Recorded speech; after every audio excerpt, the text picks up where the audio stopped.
इस्लाम ये कहता है, इस्लाम ये कहता है कि अगर तुम इस काबिल हो तो है कोई भी मुसलमान आगे बढ़ के नमाज पढ़ा सकता है। और हर मुसलमान को आलिम होना जरूरी नहीं है, मगर हर मुसलमान को इतना इस्लाम जानना चाहिए कि अब्बा का इंतकाल हो जाए तो बेटा जनाजे की नमाज पढ़ाने के काबिल हो, है ना। अच्छा बताइए, अब्बा के मरने के बाद जायदाद का हिस्सेदार इमाम साहब होंगे या बेटा होगा? कौन होगा भाई? आप क्या इमाम साहब होते हैं क्या? अच्छा, आप लोग क्या कोई इंतकाल करता है तो उसके खेत में आधा हिस्सा इमाम साहब को देते हैं आप लोग या बेटे को देते हैं? इमाम साहब को मिलता है क्या? अच्छा, नहीं मिलता है।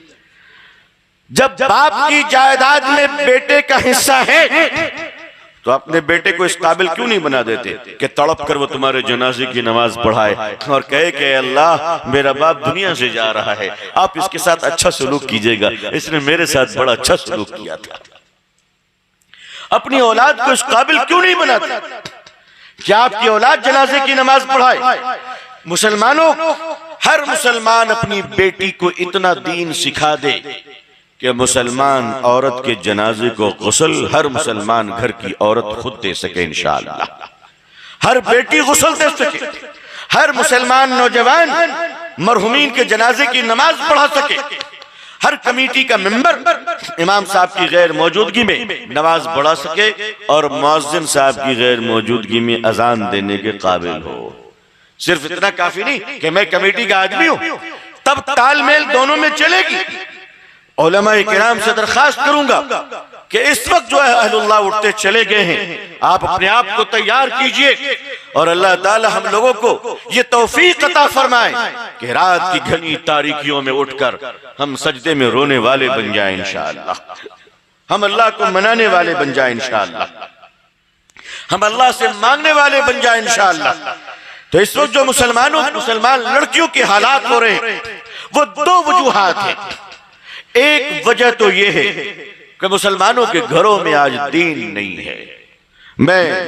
आप दोबारा सुन लें, मैंने ये नहीं कहा कि बच्चियों की जिंदगी में दीन नहीं है, मैं बार बार ये कह रहा हूं मुसलमान के घर में दीन नहीं है, माँ बाप की जिंदगियों में दीन नहीं है। आप समझते हैं बुर्का पहना दिया तो इस्लाम महफूज हो गया? अरे भाई, आजकल तो वो बुर्के आ गए मार्केट में कि बुर्के को भी बुर्के की जरूरत है कि नहीं है? अच्छा, लोग कहते हैं हिजाब पर पाबंदी लगाओ। मैं कहता हूं मई जून के धूप में चिलचिलाती हुई जो हमारी स्कूल की बच्चियां मुंह ढक कर जाती हैं, इसके लिए क्या करोगे भाई? वो भी तो हिजाब कर रही है कि नहीं कर रही? जब धूप तेज होती है तो हर धर्म की महिलाएं हिजाब करती हैं। जबान अलग है, आजकल तो कपड़े छोटे मिलते हैं तो नीचे से दस्ताने लंबे पहन लिए जाते ताकि गोरी कलाइयां काली ना हो जाए। भाई यही तो है ना, गोरी कलाइयां काली ना पड़ जाए और चेहरे को ढक लेते इस तरह कि मुसलमानों की बेटियों की तरह हम भी खूबसूरत कहलाए। अल्लाह करे, अल्लाह करे। बाज लोग कहते हैं भारत की बेटियों को हिजाब पहनाते हो, बड़ी घुटन होती है, देखने के बाद बड़ा बुरा लगता है। क्यों भाई? अगर मुसलमानों की बेटियों को बुर्का में देखकर आपको घुटन लगती है तो आप एक काम कीजिएगा, हमारे देश में कुछ साधु संत भी हैं जो पूरे नंगे घूमते हैं, तो उनको देख लिया कीजिए, कुछ आत्मा को शांति मिल जाएगी। भाई हमारी वाली तो पूरी ढकी रहती है, उनके वाले तो पूरे खुले रहते हैं ना। हमारा भारत महान है, हर आइटम मौजूद है,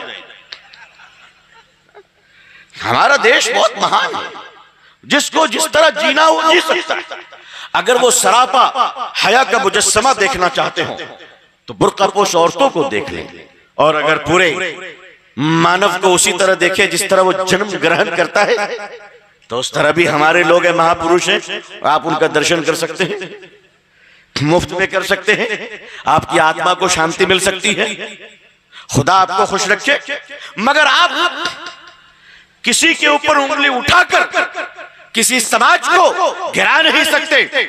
तो मुसलमानों, पहले आप अपने घर को मुसलमान बनाओ, तब आपके बेटे और बेटी मुसलमान रहेंगे। पहले किसको मुसलमान बनाना है? जरा ये मजमा कहे, किसको मुसलमान बनाना है? पहले पहले अपने घर को मुसलमान बनाना है। अच्छा, घर मुसलमान कैसे बनेगा?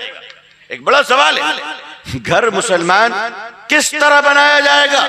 घर को मुसलमान बनाने के नुस्खे क्या है? घर को मुसलमान बनाना, देखिए एक बात ज़हन में रखिए, अल्हम्दुलिल्लाह हम लोग मुसलमान हैं, कहिए अल्हम्दुलिल्लाह। अच्छा, मुसलमान हर आदमी कह सकता है अपने आप को मुसलमान, इसलिए कि जो सच बोलता है वो मुसलमान है, जो झूठ बोलता है वो इधर उधर हो गया। अब एक मुसलमान ये तय करे कि जो शख्स अपने आप को मुसलमान कह रहा है, क्या उसका हाथ मुसलमान हो चुका है?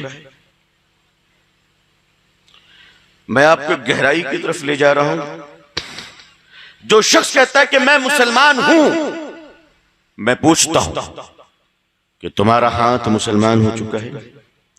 अगर इस हाथ से चोरी की जा रही है, इस हाथ से बेईमानी हो रही है, अगर इस हाथ से जुल्म हो रहा है, अत्याचार हो रहे हैं, तो माफ कीजिएगा, मुसलमान भाई का हाथ अभी तक मुसलमान नहीं बन सका है।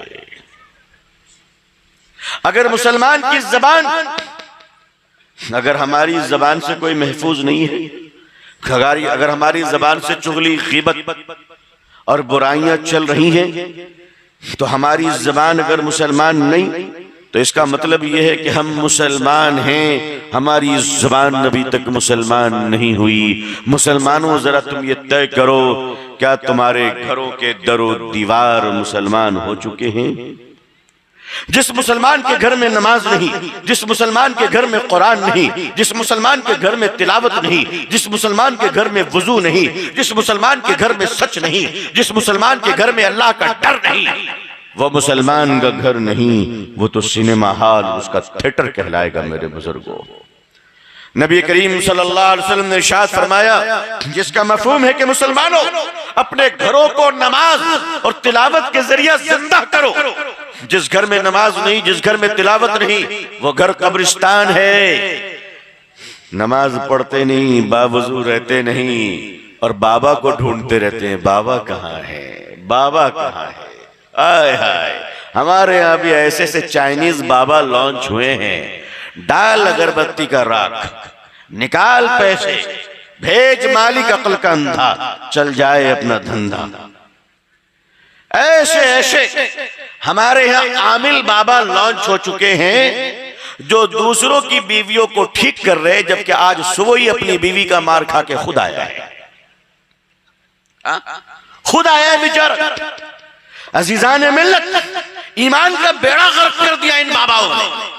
इन दुआ तावीज के चक्करों में पड़कर तुमने अपने घरों को सत्यानाश कर लिया है। कहते हैं शैतान सवार है, शैतान सवार है। शैतान सवार नहीं है, तुम खुद शैतान बन चुके हो।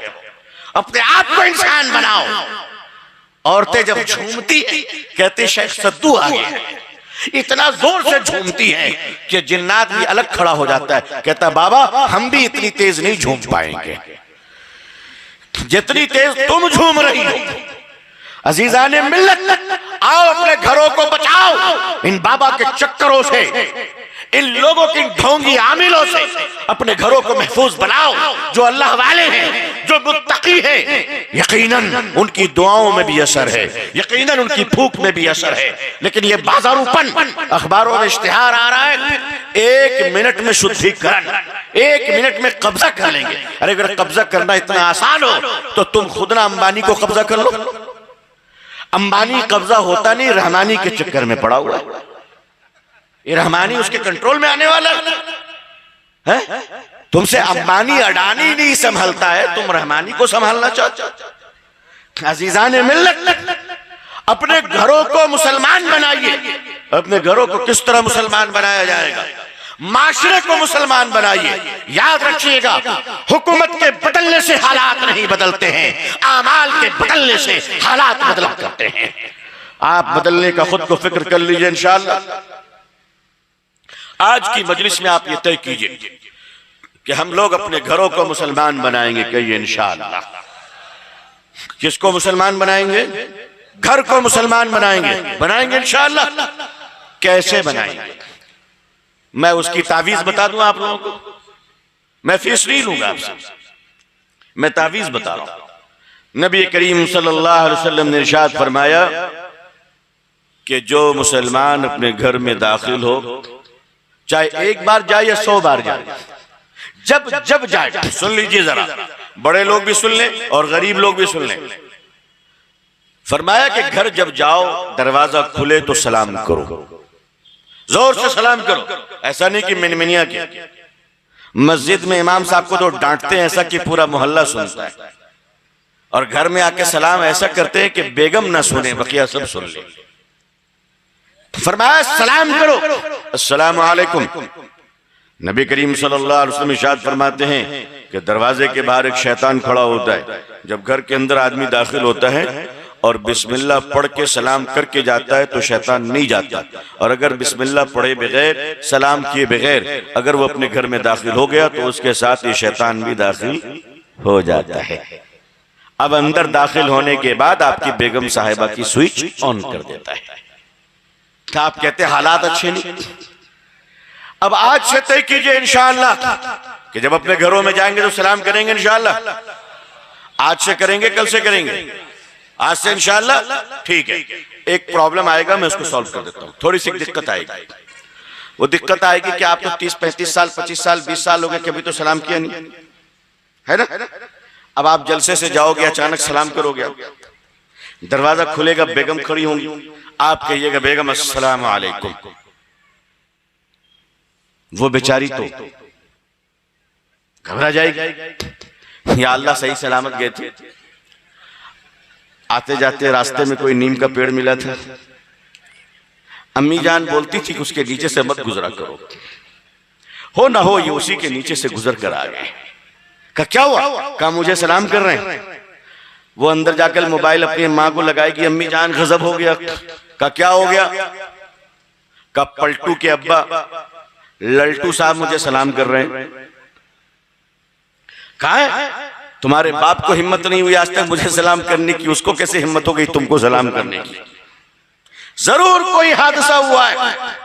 ठहरो, हमारे खानदानी मौलवी साहब को फोन करता हूं, अजीजा ने मिल्लत, तो आप उनको बताइए बेगम न मुझे जिन पकड़ा है न पड़ी पकड़ी है, किसी ने पकड़ा उकड़ा नहीं, मैं बिल्कुल सही सलामत आया हूं।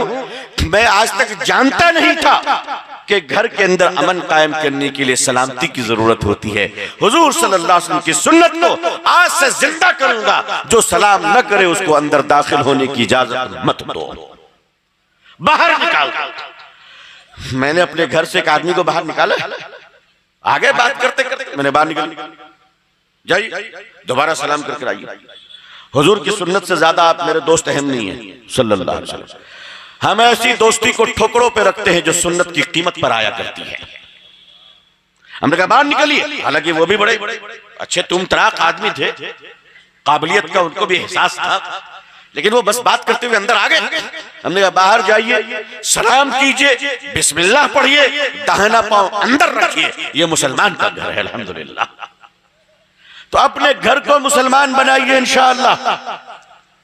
जब आपके घर के अंदर आप सलाम कर कर दाखिल होंगे तो आपकी बीवियां आटा बिस्मिल्लाह पढ़कर गोंधा करेंगी इंशाअल्लाह, और जब बिस्मिल्लाह कहकर रोटियां पकाएंगी तो आवारा शौहर भी दीनदार बन जाएगा इंशाअल्लाह।